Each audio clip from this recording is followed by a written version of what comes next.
sehingga bisa mengunduh materi pada hari ini. Baik, Bapak Ibu sekalian, untuk mempersingkat waktu, karena ini tadi kita masih menunggu teman-teman ya, tapi tampaknya yang hadir masih sedikit. Jadi saya akan menjelaskan materi dari pertemuan 8. Jadi kebetulan setiap hari Jumat itu belakangan kita sering kena ini ya Bapak Ibu, weekend gitu ya. Sehingga kita agak terkuliahan. Tapi tidak apa-apa, hari ini saya akan jelaskan eh, materi-materi yang sudah saya posting. Bapak Ibu, apakah nanti ada kuliah Bu Ratna? Ada Bu, Ada ya? setengah delapan. Setengah delapan Bu. Oke, baik. Terima kasih Mas Munir. Ya, langsung saja saya akan jelaskan mengenai model memori dan memori jangka pendek. Jadi sebelum UTS kita sudah mempelajari tentang sensasi, persepsi, ilusi, kemudian pengenalan pola, dan apa yang terakhir ya? Ya, sampai pengenalan pola. Nah, pada malam hari ini kita akan masuk ke memori. Ya, kita akan belajar di dalam kognisi kita itu ada berapa model memori sebenarnya. Dan jenis-jenis memori itu apa saja? Baik, kita mulai ya Bapak Ibu. Ya, memori itu kalau dalam kehidupan manusia itu merupakan hal yang sangat penting gitu. Terutama apabila memori dikaitkan dengan ini kognisi kita. Tanpa adanya memori, maka kognisi kita tidak akan bisa berfungsi secara optimal. Ya, karena hal inilah maka peneliti-peneliti terdahulu itu eh, sering menjadikan manusia sebagai objek dari penelitian. Yang diteliti apa, Bu? Ya, tentang memori. Begitu. Nah, ketika kita membahas tentang memori, dikaitkan dalam topik utama ketika melakukan penelitian, maka sebenarnya penelitiannya itu penelitiannya itu lebih banyak mencari tahu tentang sebenarnya bagaimana sih informasi itu disimpan dan bagaimana sebuah informasi bisa diambil. Mungkin kalau kita mengingat-ingat sesuatu kan kita nggak tahu prosesnya ya. Misalnya ini, oh iya nanti malam ada kuliah misalnya psikologi kognitif begitu. Nah, informasi ini tuh kan ada di dalam memori kita, tapi kita belum tahu prosesnya. Informasi itu kita ambil dari mana, disimpannya di mana. Nah, ketika kita bicara tentang memori, maka hal yang paling menarik untuk diteliti itu adalah bagaimana sih sebenarnya sebuah informasi itu kok bisa disimpan dan bisa diambil. Nah, model memori menurut William James itu menyebutkan bahwa memori itu sifatnya dikotomi, Bapak Ibu ya. Jadi dikotomi di sini diartikan sebagai manusia mengamati sejumlah objek, lalu informasi memasuki memori dan kemudian hilang. Tetapi ada juga beberapa informasi yang menetap di memori kita selamanya. Nah, sehingga informasi-informasi yang hilang tersebut membuat munculnya sebuah konsep mengenai memori jangka. Nah, ini sejarah tentang memori ya, Bapak Ibu, tentang model memori. eh James ini adalah seorang tokoh peneliti yang mengemukakan mengenai model memori ganda atau dualistic model of memory. James ini berkembang pada akhir tahun 1800-an, Bapak Ibu. Kemudian James membuat perbedaan antara memori langsung atau immediate memory dan memori tidak langsung atau indirect memory. Nah, memori langsung dan memori tidak langsung ini biasa juga kita kenal dengan istilah memori primer dan memori sekunder. Gitu. Nah, teori James ini ketika dia mengemukakan mengenai model memori ganda, itu dia susun berdasarkan metode introspeksi. Jadi dia melakukan pengamatan begitu. Tapi hasilnya menyebutkan bahwa James ini menganggap memori sekunder itu sebagai sebuah tempat penyimpanan informasi yang gelap, ya, yang gelap tanda kutip, yang menyimpan informasi-informasi atau pengalaman yang pernah dialami namun tidak dapat diakses lagi. Jadi menurut James, kalau di dalam memori kita ini kan menerima banyak memori, kemudian kita lupa akan suatu informasi. Nah, itu menurut James, informasi tersebut ada di memori sekunder. Jadi dia ada tempat di dalam memori kita tuh yang gelap gitu, yang menyimpan semua informasi-informasi yang sebenarnya sudah pernah kita ketahui, tetapi kita tidak bisa mengakses lagi. Contoh, mungkin waktu SD kita pernah mengingat beberapa informasi ya. Tapi kalau kita suruh mengingat lagi apa saja yang terjadi pada kita pada waktu sekolah dasar misalnya, tentu kita akan kesulitan begitu. Nah, menurut James, informasi-informasi tersebut ada di memori sekunder. Dia memang pernah ada, tapi kita sudah tidak bisa mengakses gitu. Nah, sementara itu kalau kaitannya dengan memori primer, James ini memiliki pendapat bahwa memori primer itu hampir sama dengan memori jangka pendek atau STM ya, short term memory begitu. Nah, di dalam memori primer ini itu sifatnya lebih aktif Bapak Ibu ya.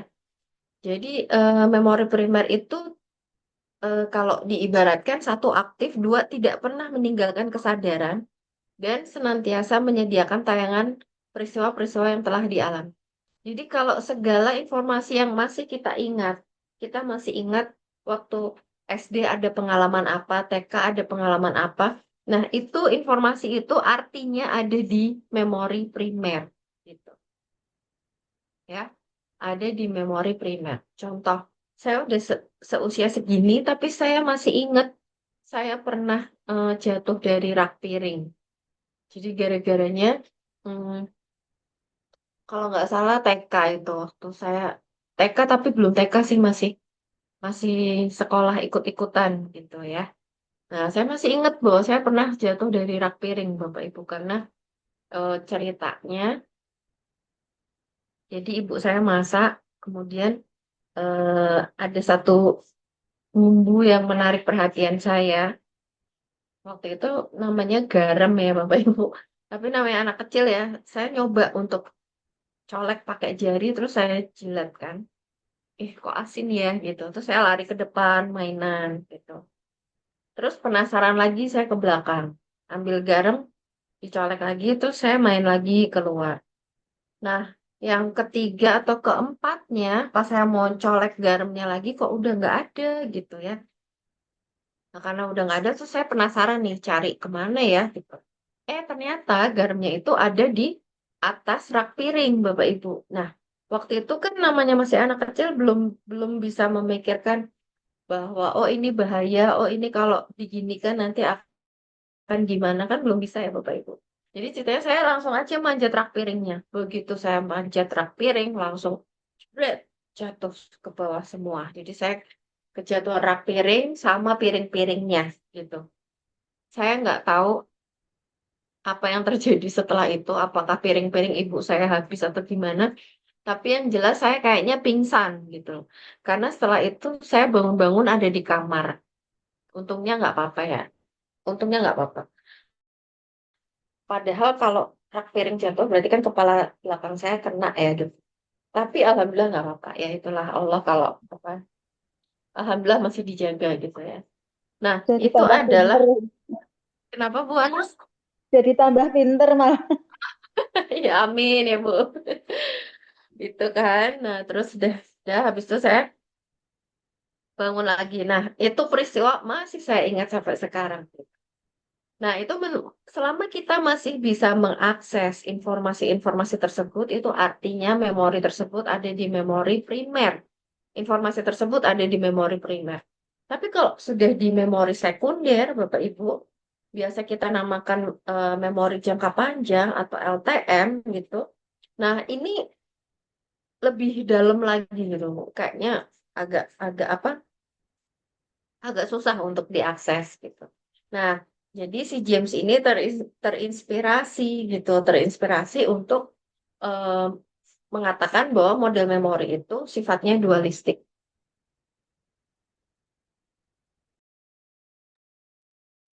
yaitu ada yang sebagai transitoris dan ada yang sifatnya permanen. Nah, sistem penyimpanan jangka pendek, Bapak Ibu, itu diketahui memiliki kapasitas yang terbatas ya, sehingga hilangnya informasi, ketika sebuah informasi hilang, maka itu tidak hanya dinyatakan karena proses seiring berlalunya waktu, tapi karena memang ada item-item baru yang menindihi item lama, sehingga ruang penyimpanannya penuh gitu. Kalau kayak lemari misalnya, kita isi baju satu, dua, tiga, tambah, tambah, tambah, tambah, kan penuh tuh ya.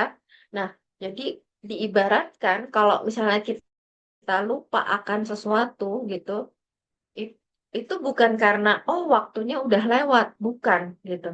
Kayak saya itu usia 3 tahun tapi saya masih ingat. Tapi kan nggak bisa kita pakai istilah ya nama udah berlalu seiring waktu enggak gitu.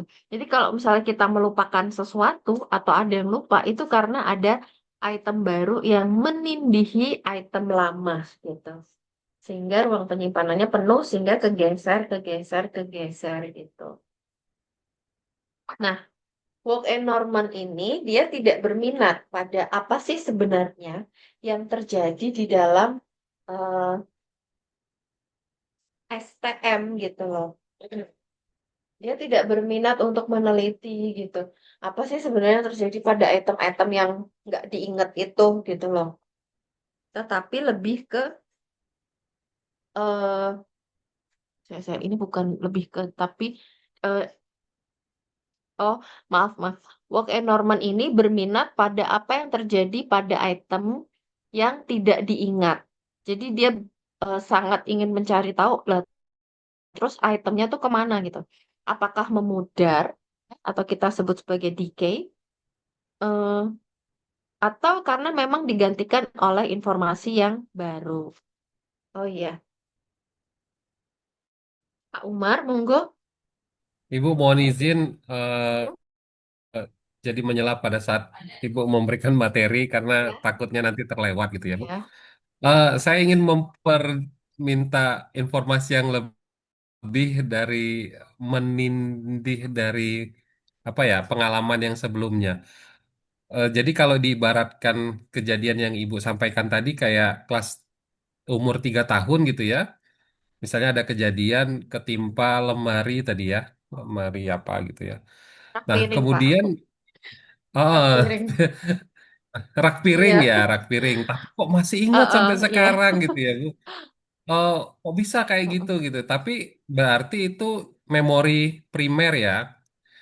Nah, kalau ingatan tersebut bisa hilang, kira-kira apakah harus misalnya, mohon maaf ya, Hmm. apakah harus misalnya di usia 12 tahun ditimpa rak piring lagi gitu? Jadi Oh, lama hilang gitu. Atau gimana, Bu, pengertiannya? iya, iya, iya. Jadi gini, menindihi item yang baru itu ibaratnya kayak air misalnya, udah diisi air terus isi lagi kan ada yang luber tuh Pak, jadi ada yang harus dibuang gitu ya. Nah, di dalam memori itu juga sama, informasi-informasi yang kita punya itu apa Kalau tidak sering kita gunakan, maka informasinya akan kemana gitu loh. Work and Norman tuh penasaran informasinya kemana. Nah, kaitannya sama menindihi tadi tuh gini, misalnya, Pak Umar kira-kira masih ingat nggak 2 minggu ini kegiatannya apa aja dari jam 6 pagi sampai jam 12 malam? Pasti kan enggak ya? Masih ingat nggak, Pak? Secara detail. Beberapa item yang ingat kali Bu. Nah, nah, jadi maksudnya kita nih kan saya aja, misalnya saya suruh nginget kejadian seharian di misalnya tanggal eh, eh, 14 Mei misalnya. Aku ngapain aja ya? Lupa nih saya kalau suruh ingat-ingat gitu. Nah, ini dijelaskan oleh Walk and Norman ketika kita tidak bisa mengingat, itu tuh karena ada item baru gitu. Karena ada item baru yang menindihi. Kita kan misalnya seandainya pun misalnya kita ingat-ingat hari ini ya, besok udah ada kegiatan yang baru lagi, besok ada udah kegiatan baru lagi. Sehingga kan kita nggak mungkin mengingat semuanya gitu. Dari saya usia katakanlah 0 tahun sampai sekarang kan saya nggak mungkin mengingat dengan detail gitu. Walaupun mungkin pernah kita ingat, misalnya, oh misalnya, oh aku pernah janji sama teman untuk datang ke pesta ulang tahunnya, misalnya kayak gitu. Nah, misal nih, tapi kan saya lupa, maksudnya saya nggak pernah mengingat itu gitu. Saya pernah ngapain, mengingat apa saja itu kan kita lupa ya, Pak. Nah, itu nggak mungkin bisa kita ingat secara detail. Nah, kalau ada beberapa kejadian yang membuat kita masih ingat sampai sekarang, itu kalau secara psikologis ya Pak, itu karena kita memberikan perhatian yang lebih pada informasi tersebut atau situasi tersebut. Pada waktu itu saya ingat banget walaupun saya masih kalau nggak salah 4 tahun, saya sempat TK itu di Palembang tuh sempat TK sebentar kalau nggak salah ya. Tuh saya masih ingat kenapa? Karena begitu saya bangun, saya lihat ibu saya nangis, terus bilang, besok lagi jangan kayak gitu, gitu. Terus saya inget nih Pak, saya inget banget, saya ngelihat kaki saya, eh, jari kelingking itu agak-agak luka gitu, agak luka parah waktu itu.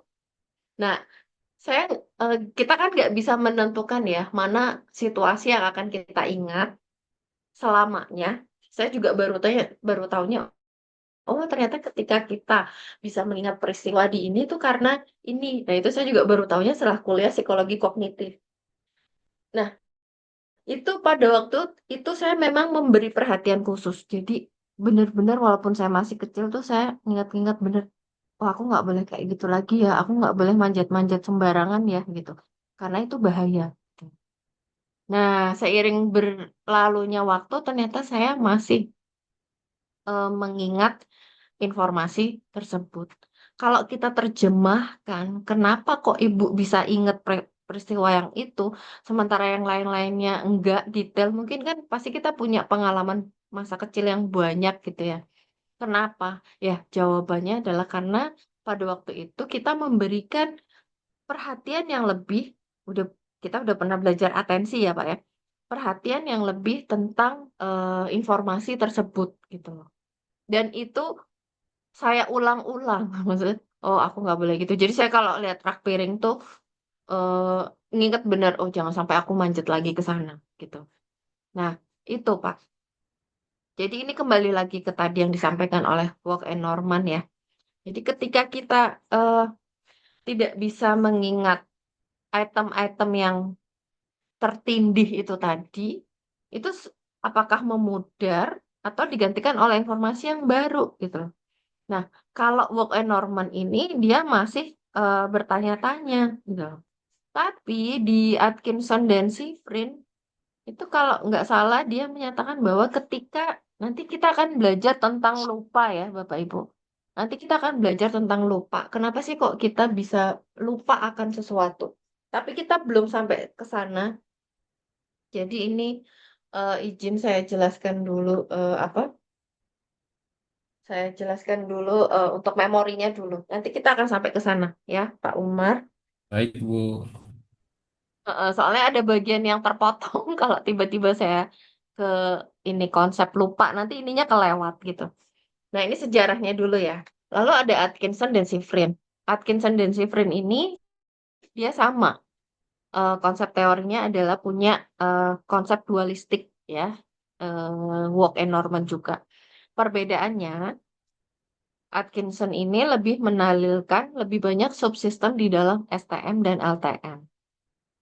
Menurut Atkinson, model awal memori itu sifatnya terlalu sederhana dan tidak cukup kuat untuk menangani kerumitan proses atensi, proses membandingkan stimuli, pengendalian dan pengambilan memori, begitu, pemindahan STM dan LTM, pencitraan memori gitu dan lain-lain. Jadi kalau Walk and Norman itu simple, dia cuma mengatakan bahwa model memori itu ada dua gitu. Kalau kamu lupa, itu karena ada item baru yang menindihi item yang lama. Nah, Walk and Norman ini penasaran, terus item-itemnya itu kemana ya gitu loh. Dia tuh kemana gitu loh. Ini konsepnya Walk and Norman. Sementara menurut Atkinson dan Shiffrin, sebenarnya dia secara tidak langsung tuh memberikan jawaban atas pertanyaannya Walk and Norman. Kemana sih item-item tersebut gitu loh. Jadi menurut Shiffrin, ketika item-item di dalam memori kita hilang, itu tuh nggak cuman oh ya udah hilang, itu enggak. Gitu. Untuk menjelaskan hal itu, kita butuh apa penjelasan yang sangat rumit. Kita bisa lihat dari proses atensi, dari proses membandingkan stimuli, dan lain-lain, dan lain-lain. Itu menurut Atkinson dan Shiffrin. Jadi nggak sesimpel itu untuk menjelaskan bahwa, oh kalau ada informasi yang tidak bisa kita ingat, maka dia itu sebenarnya masuk ke memori sekunder. Oh kalau misalnya ini itu dia gitu, nggak sesimpel itu, gitu loh, kata Atkinson dan Shiffrin ya. Nah, Atkinson dan Shiffrin ini menyatakan bahwa memori itu punya 3 area penyimpanan. Yang pertama adalah register sensorik, kemudian penyimpanan jangka pendek, dan penyimpanan jangka panjang.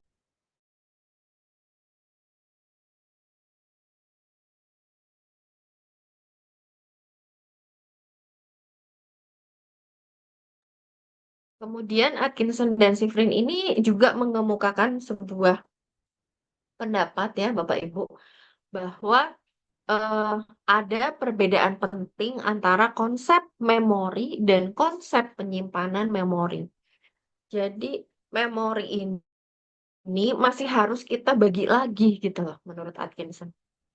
Ya, kita harus membedakan memorinya sendiri itu apa dan penyimpanan memori itu seperti apa gitu loh. Nah, dari sini muncullah eh, apa statement dari Atkinson bahwa memori itu datanya, data yang kita simpan.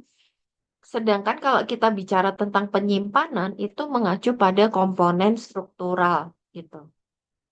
Kalau diibaratkan laptop, di laptop Bapak Ibu ada file psikologi kepribadian, psikologi kognitif, psikologi eksperimen, bla bla bla bla bla bla. Nah, itu dinamakan memori. Data itu adalah memori. Ketika saya bisa mengingat kejadian saya waktu usia 4 tahun atau 3 tahun, itu adalah data, itu memori. Gitu. Tapi kalau kita bicara penyimpanan, nah itu kita bicara tentang komponen struktural. Jadi di mana nih terus penyimpanannya? Ya, Bapak Ibu sudah belajar bioneuropsikologi ya, kita sudah belajar tentang otak gitu. Ya, pastilah ada di sekitar-sekitar itu. Saya nggak akan ajak Bapak dan Ibu untuk ayo kita ingat-ingat lagi neuron yang di otak tuh apa aja, misalnya kayak gitu. Saya nggak akan ke sana karena nanti jadinya overlap ya. Itu sudah dijelaskan di bioneuropsikologi. Jadi ini saya menjelaskan psikologi kognitifnya aja gitu. Nah, memori jangka pendek, Bapak Ibu, itu biasa dinamakan sebagai STM, short term memory ya. Kapasitasnya jauh lebih kecil, Bapak Ibu. Apalagi kalau dibandingkan dengan LTM.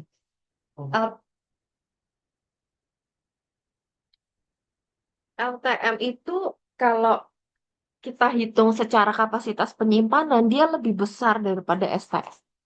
STM tuh kapasitasnya kecil, tapi lebih ke dia bisa mengingat informasi-informasi yang update aja gitu. Tapi ya cuma dalam jangka waktu yang singkat. Misalnya kalau kita mau mengingat apa? Kalau misalnya kita mau mengingat, oh kemarin kita ngapain ya? Mungkin kita masih ingat ya. Nah itu masih ada di STM gitu. Tapi kalau misalnya mau lebih jauh lagi ya harus ke LTM gitu loh. Jadi STM itu kapasitasnya penting dan dia hanya menyimpan informasi-informasi yang update, yang saat ini aja gitu. Nah, Lloyd and Peterson menjawab pertanyaan tentang limit dari STM gitu. Mereka mendemonstrasikan bahwa kapasitas individu untuk menyimpan informasi itu sifatnya sangat terbatas dan rentan gitu. Dia sangat mudah pudar ya. Hmm, ini menurut Lloyd Peterson gitu. Tapi Peterson ini belum menjawab secara utuh. Terus berapa dong gitu loh. Kalau diibaratkan komputer berapa giga misalnya kapasitas penyimpanan kita. Nah, ini masih belum dijawab ya. Ini adalah bagian dari sejarah penelitian para ahli yang berkaitan dengan memori, Bapak Ibu ya. Nah, tadi saya menyampaikan ya bahwa ketika kita bicara tentang memori atau konsep penyimpanannya, maka kita akan berkaitan dengan eh, susunan saraf kita yang ada di otak ya. Benarkah bahwa ketika susunan neuron kita di otak itu mengalami kerusakan, maka akan berpengaruh terhadap informasi yang akan kita simpan? Itu betul, Bapak Ibu.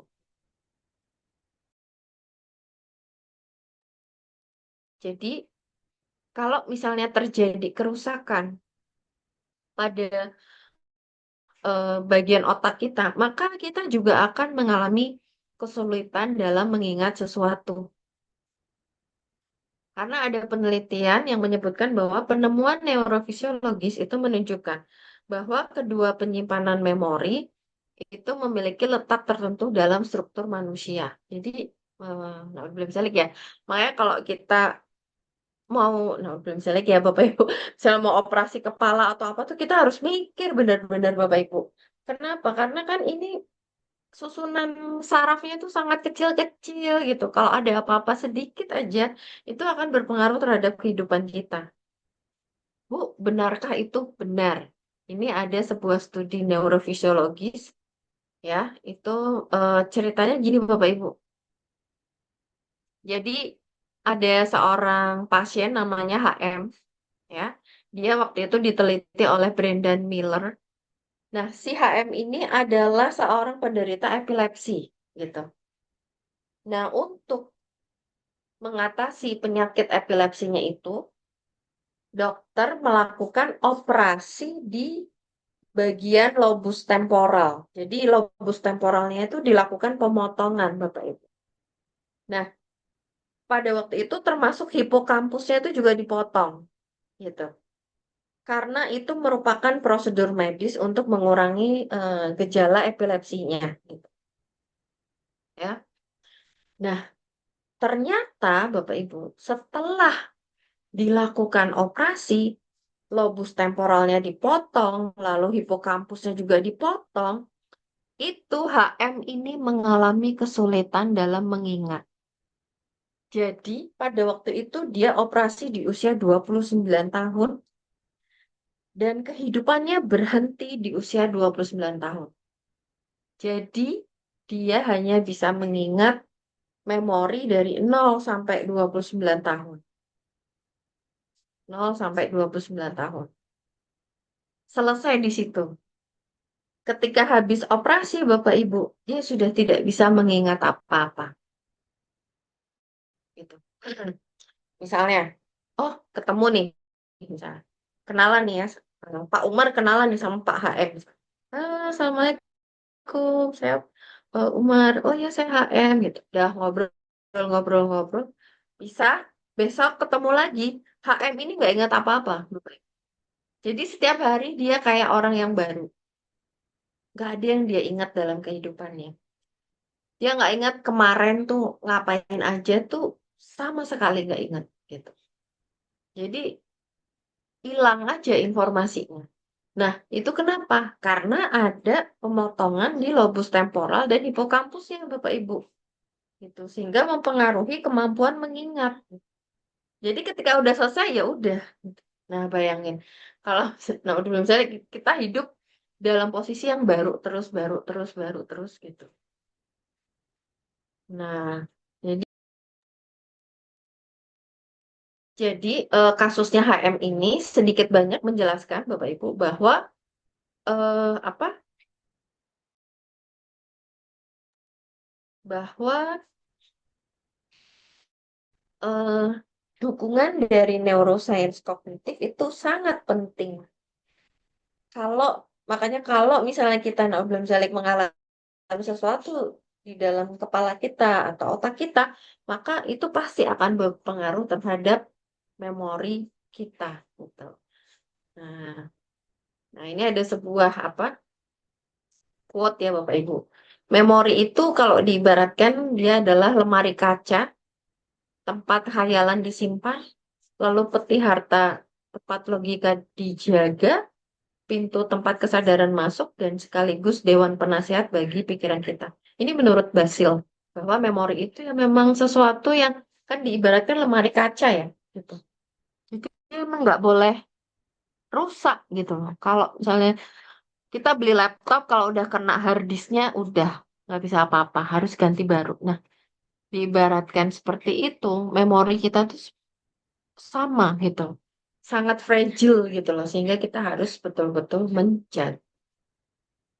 Begitu Bapak Ibu. Ini saya izin dulu untuk ini ya, untuk menjelaskan yang pertemuan ke-9 dulu karena masih sambungannya gitu.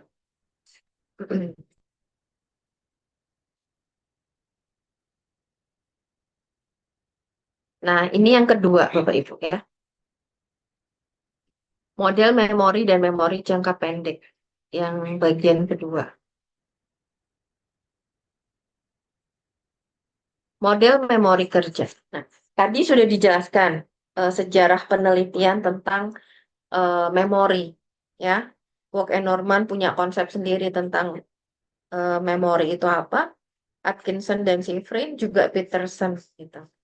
Kemudian ada sebuah apa penelitian yang didasarkan pada kasus bahwa ketika neuroscience kognitif kita sudah bermasalah, maka ini akan berakibat pada memori atau informasi yang akan kita ingat. Nah, model memori yang kedua ini, Bapak Ibu, kita akan belajar model memori yang lain, yaitu model memori kerja. Nah, model memori kerja ini dikemukakan oleh Brown Peterson, gitu ya. Brown Peterson. Dia memperkuat konsep STM sebagai sebuah sistem memori yang mandiri. Gitu. Jadi kalau dari tokoh sebelumnya antara STM sama LTM itu berkaitan, saling berhubungan. Nah, kalau menurut Brown and Peterson ini STM itu terpisah dari LTM. Gitu. Jadi dia berdiri sendiri-sendiri gitu. Ya. Tetapi meskipun demikian STM ini juga akan dapat berpengaruh kalau misalnya pasien eh, kalau misalnya ada seseorang yang mengalami kerusakan otak gitu. Jadi STM ini juga tetap membutuhkan dukungan neuroscience kognitif. Nah, model memori kerja ini didefinisikan sebagai suatu tipe meja kerja atau workbench, ya, yang secara konstan mengubah, mengkombinasi, dan memperbaharui informasi yang baru dan lama. Jadi menurut Peterson ini, memori itu aktif gitu loh, ya. Dia tuh bekerja gitu loh. Dia tuh bisa mengubah informasi, bisa mengkombinasikan informasi, dan bahkan memperbaharui informasi yang baru dan lama. Nah, ini menurut pendapatnya Peterson gitu.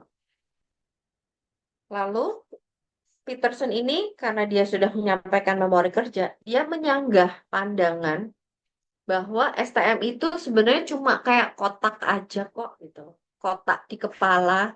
Ya kalau diibaratkan ada lemari lah di dalam otak kita gitu ya. Hmm, ya di dalam otak kita atau di dalam kepala kita gitu. Nah, ini disanggah oleh Brown Peterson ya. Menurut Brown Peterson memori itu aktif gitu loh. Ketika kita bicara memori, maka kita bicara tentang ada merubah, ada mengkombinasi, ada memperbaharui informasi lama dan baru gitu. Nah, sehingga yang berikutnya adalah Brown Peterson ini menyanggah gagasan bahwa kapasitas STM itu hanya terbatas pada 7 item, Bapak Ibu. Bentar. Kenapa sih kok muncul 7 item? Nanti saya jelaskan di next slide ya. Jadi kalau menurut Bedley, ketika kita bisa mengingat sesuatu, itu bukan dikarenakan kapasitas memori kita besar atau kecil, tapi seberapa banyak kita bisa mengulang informasi dengan cepat gitu. Ya, apalagi kalau misalkan kita kaitkan dengan kasus-kasus verbal. Bedley ini mengajukan gagasan tentang putaran fonologis atau kita namakan sebagai phonological loop. Ya, gitu. Contoh gini, Bapak Ibu dulu waktu kecil pernah nggak disuruh orang tua, suruh ibunya beli misalnya ke warung ya, beli garam, bawang putih, cabai, gula Jawa, sama beras misalnya. Itu kan kita nginget-ngingetnya susah ya. Maka kita akan mengingat-ingat dengan garam, apa tadi? Garam, terus apa lagi Bapak Ibu? Garam, Gula eh, merah, gula merah, bawang merah, cabai, sama beras. Nah, itu kan kita mengulang-ulang ya. Eh, tuh kan saya aja lupa nih. Beras, gula merah, cabai, bawang merah, garam. Beras, gula merah, bawang merah, cabai, garam. Beras. Nah, ini seberapa cepat kita mengingat sebuah informasi untuk kasus verbal. Ini namanya phonological loops. Semakin kita cepat mengingat beras, gula merah, bawang merah, eh, cabai, garam. Beras, gula merah, bawang merah. Itu namanya phonological loop. Bapak Ibu pasti dulu waktu kecil pernah melakukan itu. Tapi apakah Bapak Ibu sadar bahwa ternyata itu adalah bagian dari cara kita, eh, bagian dari ini, cara kita mendukung penelitiannya Bedley. Semakin banyak informasi yang bisa kita akses, ya, semakin banyak informasi yang bisa kita ingat, semakin cepat nih ya. Nah, nah, nah, nah, nah, nah, nah, nah, nah, nah, nah, nah, nah, nah, nah, nah, nah, nah, nah, gitu ya misalnya. Nah, itu maka akan membuat apa istilahnya jumlah informasi yang akan kita ingat itu lebih banyak. Walaupun 10 item, kalau Bapak Ibu bisa melakukan phonological loop-nya dengan baik, ya 10-10-nya nyangkut semua gitu loh. Ketika ada di warung nggak lupa, Bu, mau beli ini, misalnya kayak gitu. Nah, itu phonological loop gitu. Jadi tidak ditentukan oleh berapa banyak. Misalnya, oh 5 pasti udah lupa. Nggak gitu, gitu. Tapi seberapa kekuatan kita dalam, kecepatan kita dalam mengulang informasi. Itu, maka segitulah kapasitas memori yang kita punya gitu. Nah, kembali ke sini. Kapasitas STM, saya pernah bilang ke Bapak Ibu ya, kita tuh punya, sebenarnya kita bisa loh, bukan, ada teori yang menjelaskan berapa sih kapasitas STM kita, gitu. Tapi nanti, nah ini yang mau saya sampaikan. Miller itu mengatakan bahwa dia mempelajari tentang kapasitas LTM dan menyimpulkan bahwa STM itu memuat 7 unit. Tadi kan di depan sudah disampaikan ya bahwa kapasitas STM kita tuh 7 unit gitu loh. Nah, kenapa kok bisa muncul angka 7 gitu? Ini didasarkan pada catatannya Sir William Hamilton, Bapak Ibu.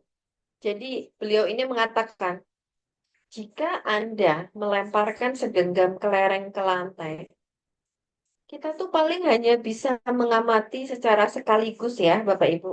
Kalau enggak 6 ya paling banyak 7, tanpa rasa bingung. Ini menurut Sir William. Jadi kalau misalnya kita ngelempar kelereng, itu sebenarnya tuh kita yang bisa kita ingat tuh cuman 6 atau 7 tanpa rasa bingung. Sisanya udah yang gitu loh, udah yang kemana kemana kemana. Nah itu kalau Bapak Ibu nggak percaya, coba misalnya ada kelereng cucunya atau anaknya, coba dilempar Bu ya. Kita latihan nih, misalnya cek bener nggak sih kata Bu Putu gitu. Oh jangan kata Bu Putu, katanya Sir William Hamilton. Saya pernah coba Bapak Ibu ya, emang iya. Sisanya kalau suruh semuanya ya bingung gitu. Kita udah pasti panik gitu. Nah, itu kenapa muncul angka 7 gitu ya. Nah, maka dari situ Miller menyusun hipotesis bahwa kapasitas individu itu ya memang sekitar 7 unit saja. Nah, ini ada STM dan chunking. Miller itu memberikan suatu penjelasan mengenai cara item disandingkan dalam LTM terhadap suatu model memori. Jadi gini, di otak kita itu kalau diibaratkan ada 7 slot, Bapak Ibu ya, 7 slot. Nah, informasi-informasi yang mau kita ingat itu ya masuk ke 7 slot itu tadi. Kalau diibaratkan kayak ada 7 locker gitu ya. Nah, kita mau seberapa banyak menyimpan informasi itu tidak ditentukan dari banyaknya item. Tapi kita mau pakai seberapa nih gitu. Gini, kalau ada 7 slot di dalam otak kita, lalu kita mau mengingat huruf T, V, K, A, ya, kita bagi-bagi ke 7 slot. Misalnya, T masuk 1 slot, V masuk 1 slot, K masuk 1 slot, A masuk 1 slot, misalnya kayak gitu. Itu pemborosan Bapak Ibu, ya nggak? Ya, mentang-mentang lokernya ada 7, ini 1 buat ngisi aqua, 1 botol doang. Loker berikutnya buat ngisi kerupuk, 1 doang. Misalnya. Loker berikutnya kacamata, kan boros banget ya.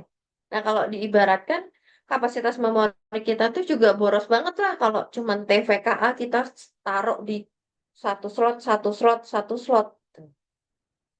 Nah, ini konsep awal munculnya chunking.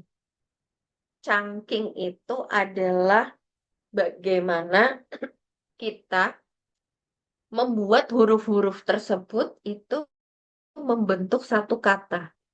Sehingga nggak harus 1 unit menempati 1 slot. Jadi kalau TVKA ya nggak usah T 1 slot, V 1 slot dan seterusnya enggak.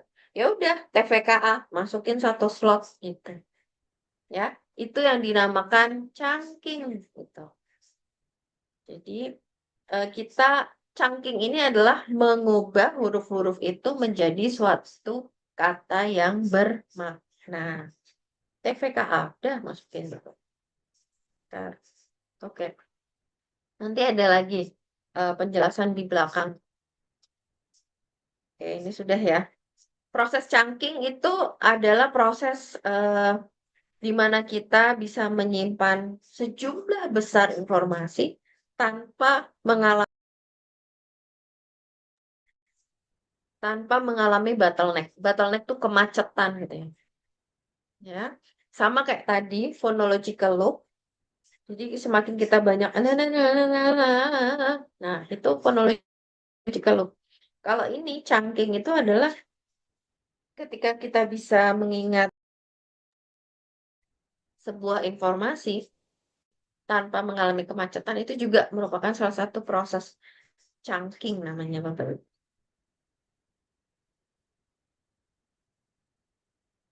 Jadi chunking memaknai kalau phonological loop ini kemampuan kita untuk melakukan kecepatan mengulang informasi. Kalau chunking kita membuat item-item itu menjadi bermakna ya, gitu Bapak Ibu. Nah, LTM juga bisa melakukan chunking gitu ya. Nah, chunking di dalam LTM tidak dapat terjadi kalau LTM-nya ini belum memaknai unit tersebut. Gitu. Jadi kayak tadi yang saya ngomong gitu. Jadi kalau diibaratkan tadi yang saya masih ingat usia 4 tahun jatuh dari rak piring itu tidak akan masuk ke LTM saya kalau saya tidak memaknai peristiwa tersebut gitu loh Bapak Ibu. Kalau menurut saya itu nggak terlalu penting ya nggak akan saya ingat gitu. Karena banyak kejadian di TK, SD yang nggak saya ingat gitu karena mungkin nggak terlalu bermakna gitu ya Bapak Ibu. Nah, LTM dan chunking ini juga ada eksperimennya yaitu tentang unit chunk. Misalnya CSI, LOL, MTV, IBM. Ini kan lebih banyak nih yang harus kita ingat ya. Nah, sebuah eksperimen menyebutkan bahwa partisipan ini lebih mudah mengingat unit chunk yang terdiri dari huruf-huruf yang kalau dia digabung, dia punya makna daripada yang tidak bermakna. Gitu. Misalnya, coba Bapak Ibu baca ini CSI, LOL, MTV, IBM. Kita merem aja, saya yakin Bapak Ibu bisa mengulang dengan baik. CSI, LOL, MTV, IBM. CSI, LOL, MTV, IBM. Nah, kenapa terasa begitu mudah? Karena huruf-huruf ini memberikan makna, Bapak Ibu. Tapi ayo kita lihat ke bawah, kalau misalnya dibalik ya. CS, ILO, LMT, VIB. Susah nggak Bapak Ibu? Susah. Kenapa? Karena ini unit chunk-nya ini tidak chunk ya. Jadi eh, ini tidak bermakna. Huruf-huruf ini tuh tidak bermakna. Sehingga membuat kita kesulitan melakukan chunking gitu. Nah, jadi chunking ini akan lebih mudah kalau unit-unit itu dibuat lebih bermakna. Tapi kalau unitnya nggak bisa dibuat makna ya, ya maka kita tentu akan kesulitan dalam melakukan proses penyimpanan memori.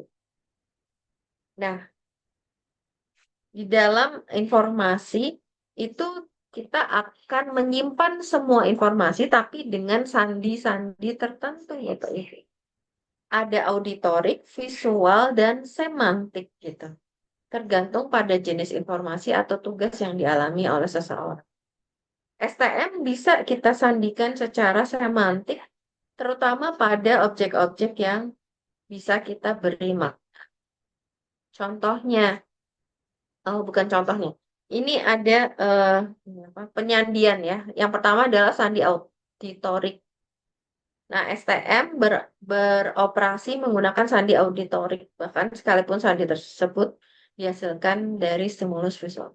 Artinya gini, sandi auditorik adalah ketika kita mampu mengenali, oh itu suara apa ya, misalnya. Contoh, kalau suaranya jreng jreng jreng, oh itu suara gitar.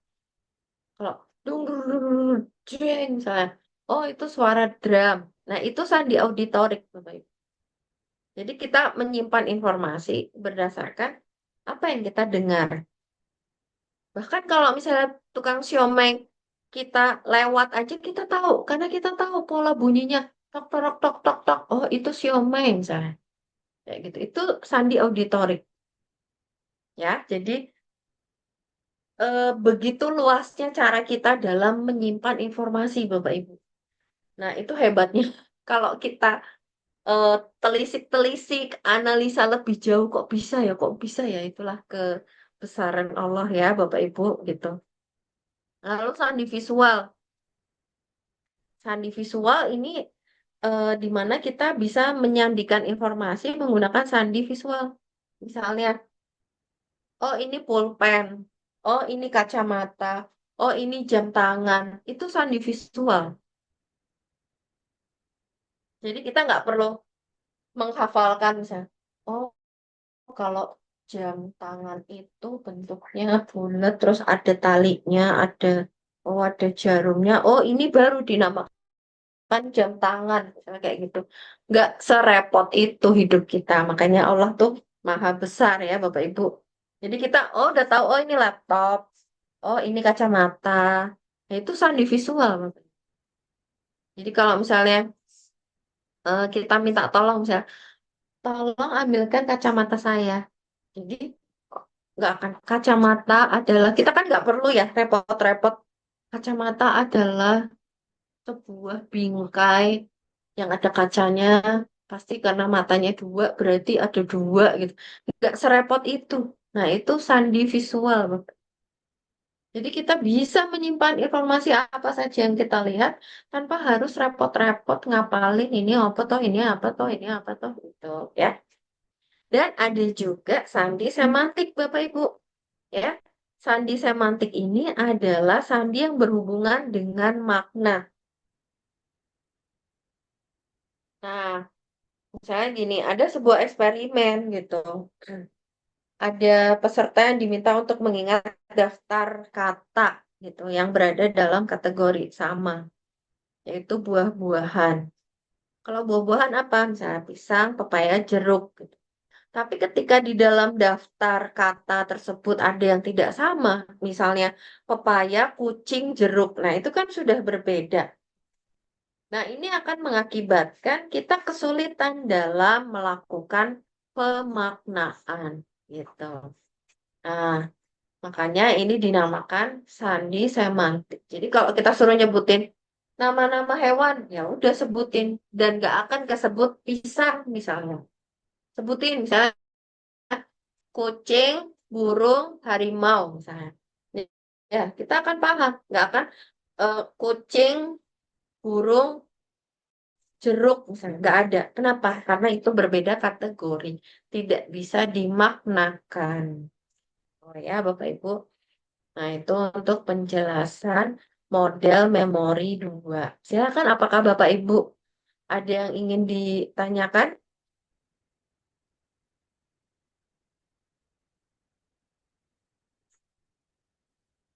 Bu Ratanya udah join belum ya, Bapak Ibu? Sudah tanya. Sudah belum, Bu Anis kira-kira? Tadi sudah tanya di grup untuk buka link Zoom. Oh gitu. Bu Anis, mohon maaf suaranya nggak kedengaran, Bu. Oh iya, Bu.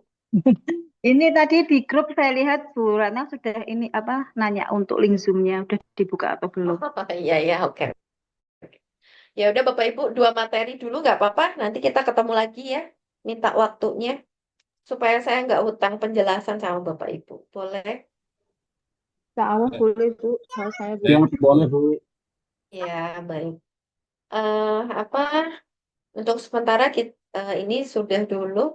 Nanti saya mohon kalau misalnya Bapak Ibu ada waktu luang, mohon untuk berkenan bertemu kembali dengan saya untuk menjelaskan materi berapa ya? 10 mnemonik dan imagery. Udah 2 materi itu aja. Kemudian nanti saya akan beri tugas untuk Bapak Ibu eh, terkait perkuliahan psikologi kognitif. Begitu ya Bapak Ibu, karena Bu Ratnya sudah bertanya link Zoom, tapi saya mau bertanya dulu apakah Bapak Ibu ada pertanyaan? Monggo, satu aja nggak apa-apa. Assalamualaikum. Satu aja Bu, boleh? Boleh, silakan Pak Rian ya. Iya Bu. Oh ya, silakan Pak Kalau Rian. kalau mengingat dengan nada ini, Mm-mm. kalau ada beberapa item terus diingat pakai pakai nada gitu. Itu maksudnya kemana ya? Apakah masuk ke beberapa ini, beberapa metode yang seperti ini kan? Oh iya, Misalnya Pak dia Rian, mohon maaf ini suaranya kok putus-putus ya, buah, Pak? ingat ingat buah gitu. Heeh. Sering nggak bener? Pak Rian, mohon maaf ini suaranya putus-putus tuh, Pak. Saya kurang jelas ini dengan pertanyaannya, Pak. Bisa diulang lagi, Pak? Iya, ini saya lagi di rumah sakit. Oh gitu, ya ya ya ya. Jalan ke situ Bias, iya biasanya kalau di rumah sakit ini udah ya jelas Pak ya ini. banyak gedung. Ya, dicoba Pak. Ya. Ada metode hafalan itu dia dengan apa namanya, dengan nada ibu, dengan nada nada tertentu gitu. Mm-mm, mm-mm. Nah, ini Oke. eh, masuknya kemana gitu? Oh ya, oke oke. Oke. Baik.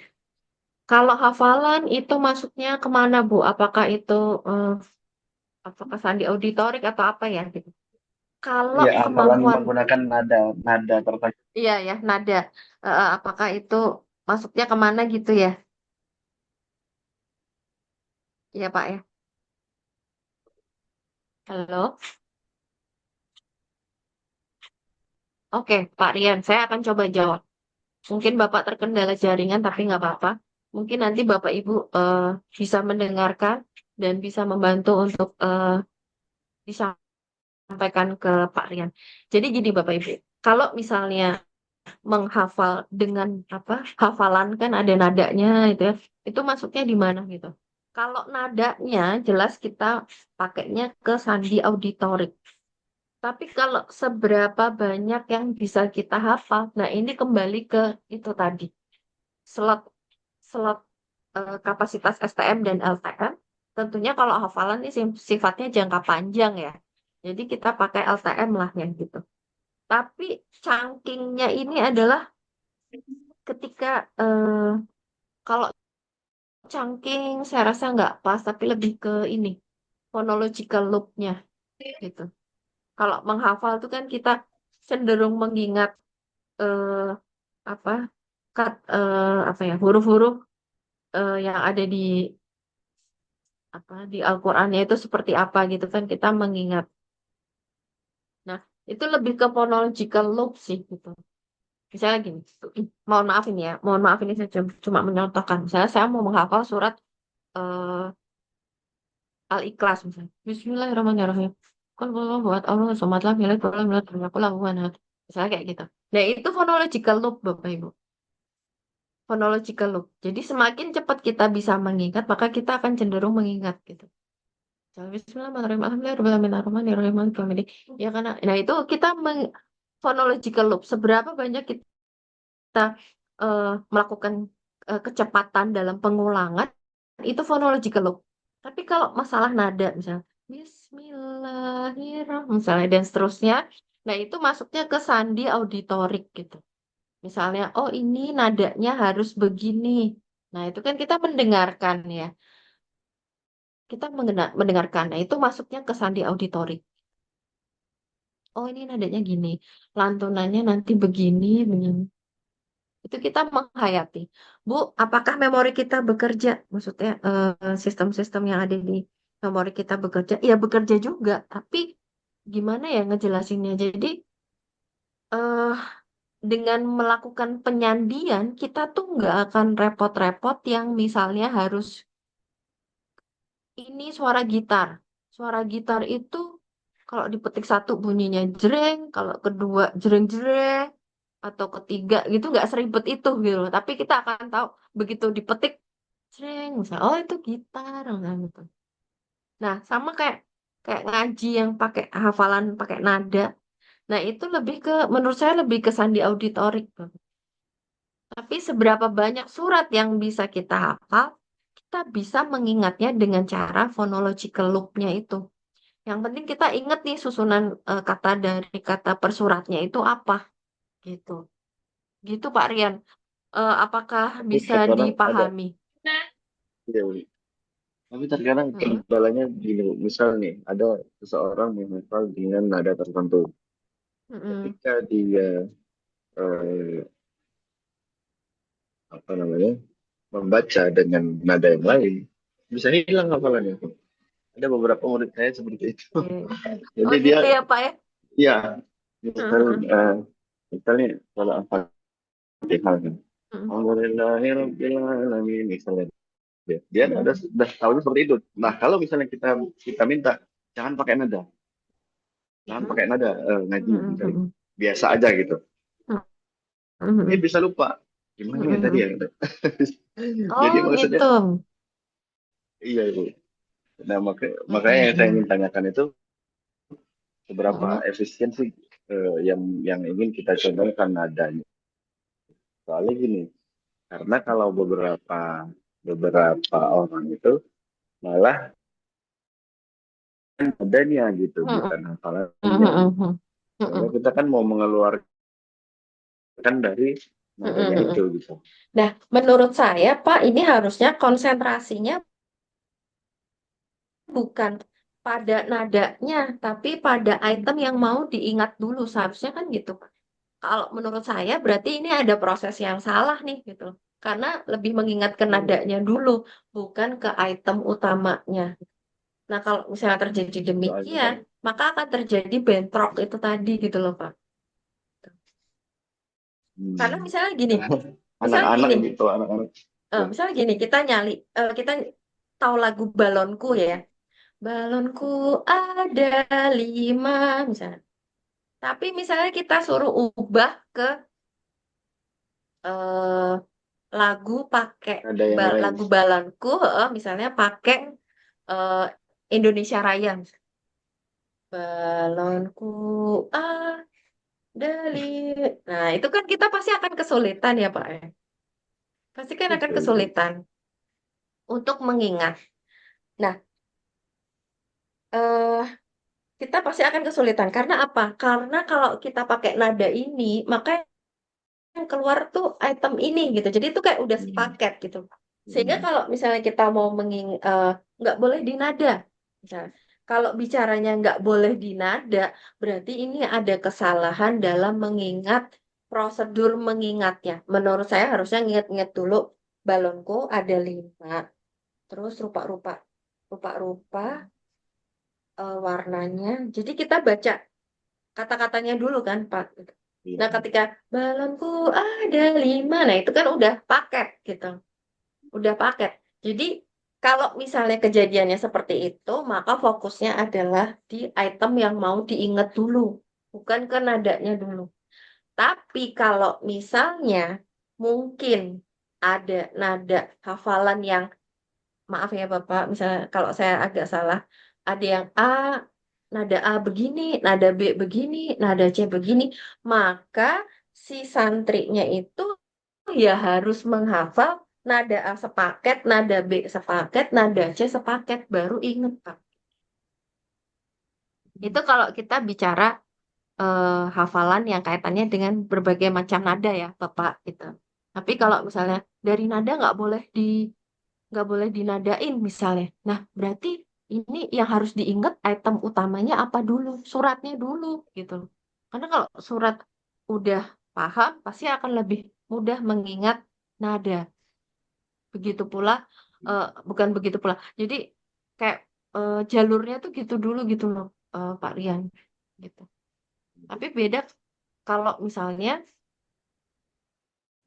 paketannya udah nada, kemudian disuruh biasa.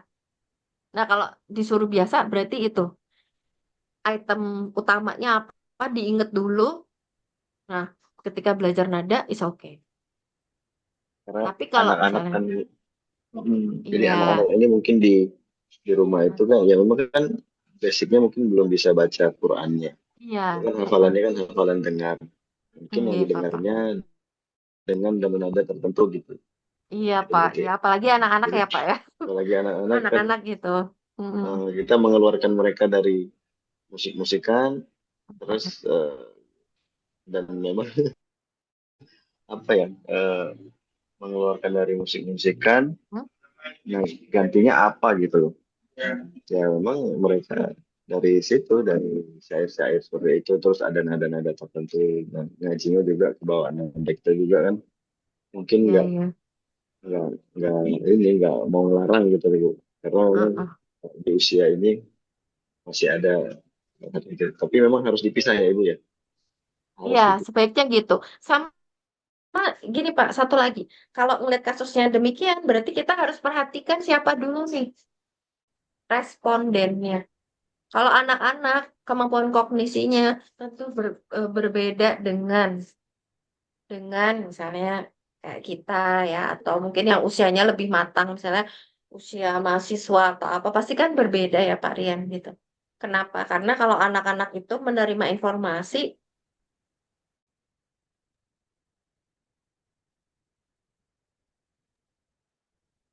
karena anak-anak itu kalau menerima informasi ya, dia masih mentah gitu loh Pak. Suruh ngafalin Pancasila, ya udah Pancasila, satu, ketuhanan umum. Tapi kalau sudah lebih agak dewasa, dia bisa memberikan pemaknaan. Oh, ketika saya menyampaikan Pancasila, itu artinya secara psikologi saya menunjukkan bahwa saya bangga jadi warga Indonesia. Misalnya bla bla bla bla bla bla. Itu jadi ini kita bicara psikologi kognitif tuh gitu ya Pak ya. Jadi kognisi kita gimana secara psikologis tuh sebenarnya itu juga saling mempengaruhi. Contoh tadi misalnya kayak saya habis akhir usanah anak TK ya Pak. Kalau kayak kita begitu, hadirin dimohon untuk berdiri menyanyikan lagu Indonesia Raya. Begitu nyanyi, anak-anak kan pasti udah ada yang hafal, ada yang enggak.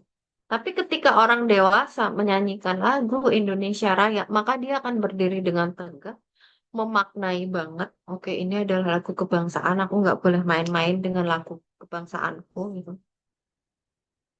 Tapi kalau anak-anak kan beda, Pak. Hafalnya sih hafal, tapi sambil lari-lari. Tapi sambil loncat-loncat, tapi sambil cubit-cubitan bercandaan gitu loh. Nah, jadi ini kita patut memperhatikan berapa nih usianya. Kalau anak-anak SD, misalnya targetnya adalah dia bisa hafal, nah mungkin kita memang bisa menarik minat mereka dengan membuat nada-nada tertentu. Itu pasti memang akan sangat menarik Pak buat anak-anak. Dan menurut saya juga akan lebih mudah diingat gitu untuk anak-anak. Jadi mereka punya cara sendiri untuk mengingat informasi melalui nada. Nah, kalau misalnya mereka bernada dan itu hafal, mohon maaf nih Bapak ya, bukankah itu bagus misalnya kalau untuk anak SD misalnya, bukankah itu bagus? Karena kan mungkin di usia-usia segitu kita masih pengenalan dan lain-lain, Bapak ya. Nanti kalau sudah SMP, nah mulai nih Pak, kita agak lebih keilmuannya lebih ditekankan lagi bahwa di dalam menghafal hafalan itu kita harus bla bla bla bla bla. Bla. Nah, itu secara psikologis anak-anak SMP itu akan lebih paham daripada anak SD, Pak. Jadi memang kita kalau bicara tentang psikologi, kita harus melihat audiensnya siapa. Siapa nih objeknya kita gitu. Ya, gitu Pak. Jadi kalau menurut saya misalnya Bapak untuk anak SD dia sudah bisa dengan hafalan tertentu, tiba-tiba nggak boleh pakai nada, biasa aja. Nah, itu mungkin pasti akan agak kesulitan untuk anak SD karena mereka akan belajar itu berdasarkan cara yang menyenangkan gitu loh Pak. Gitu. Apalagi kurikulum pembelajaran sekarang tuh kan ya belajar sambil bermain, bermain sambil belajar gitu. Nah, pasti mereka akan mengalami kesulitan. Tapi nanti kalau usianya sudah beda tingkat nih Pak, SMP, SMA, menurut saya akan lebih mudah untuk dikendalikan. Atau kalau misalnya poinnya adalah anak ini memahami eh, apa ayat-ayat di dalam Al-Quran itu, ya fokus di hafalan ayat-ayatnya aja, Pak. Gitu. Jangan Nah, gitu. dinada dulu gitu misalnya. Daripada nanti takutnya misalnya udah dinada disuruh biasa kok dia lupa. Misal gitu, Pak. Ini mohon maaf ya, Pak. Saya ini menurut eh, keilmuan saya secara psikologi, tapi mungkin Bapak yang lebih paham di lapangan seperti apa gitu. Gitu Pak Rian, mohon tanggapannya. Eh, ini tadi yang saya maksudkan yang berlebihan gitu. Sehingga ya nadanya gitu terus aja. Dinadain terus. Hmm. Kalau ngaji dinadain terus. Jadi kita tuh kayak apa ya lah ini kalau nanti kebiasaan seperti ini Hmm. malah jadinya apa namanya kalau enggak karena gini yang Hmm. yang yang kita tekankan itu kan selain nada itu kan belakangan itu Ya, nada ya. itu Ah, tidak baku gitu nada itu ya hmm. nada yang keluar dari di dalam dirinya itu Ya, ya. bukan nada yang eh, Kayak di template huruf gitu ya ini Pak ya. nadanya naik di huruf ini nada Ya, ya, ya ya. misalnya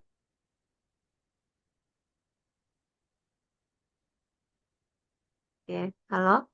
terus jadi misal na na na na na na na na na na Hmm.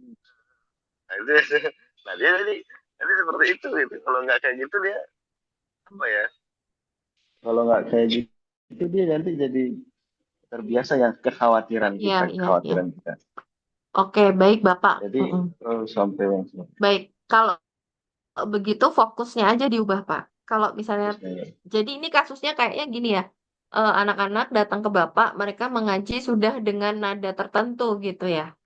Kemudian Bapak meminta untuk jangan dinadain gitu ya, Pak. iya jadi gini Bu. Hmm. Jadi ada beberapa halakoh jadi baru ada kelompok Mm-mm. Aduh, Pak Rian nggak ada suaranya. gendong banget Mm. oh iya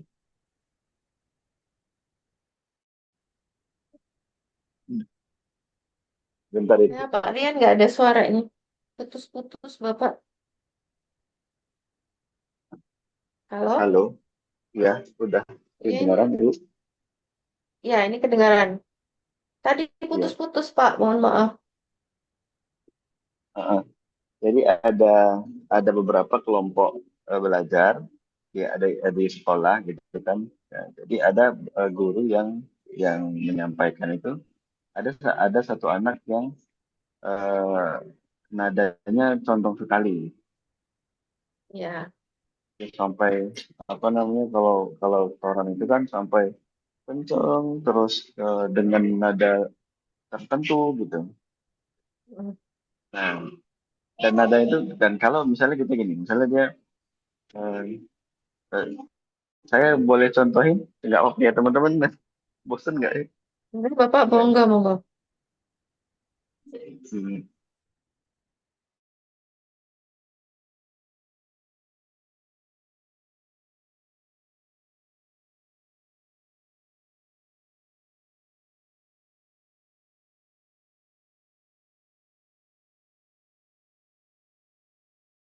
Seperti itu. Mm. Nah, tapi anak ini itu mungkin pakainya YouTube atau apa kita nggak tahu dengan apa tertentu dengan apa yang dia suka gitu. Nah, tapi ini kan udah kelasnya udah mulai naik itu masih masih ada masih ke bawah gitu ya, masih ke bawah nada yang seperti Ya. itu. Misal Mm. gini, dia ngaji dengan semangatnya terus kenceng terus dengan nada tertentu misal amma yatasaalun gitu jadi kita nggak, Ya, ya, jangan Pak. dulu kayak gitu loh Mm. maksudnya terus kita Ya. bilang sebentar kita Mm. coba karena kan kalau setoran itu kan kalau juz iya itu kan satu juz dia harus baca satu kali duduk misalnya kalau Ya. kalau ujian juz iya itu dia harus baca satu juz mulai dari juz amma sampai mulai dari An-Naba sampai Anas misalnya Mm. itu kan Mm. satu kali duduk dia hanya boleh istirahat minum gitu kan Nah, Iya, kalau dia bacanya seperti itu tengah jalan udah selesai dia. 3 surat iya, mulai dari itu jadi udah nggak kuat gitu. Jadi kita mm, coba jangan seperti itu dulu. Nah, itu sering oke, sekali terbawa. Waktu diminta tidak iya, seperti itu, sering oke, sekali hilang hafalannya itu. iya, oke, Dia kayak melekat kayak gitu, Bu. iya, heeh. Itu Ya, oke Bapak, eh, baik, baik.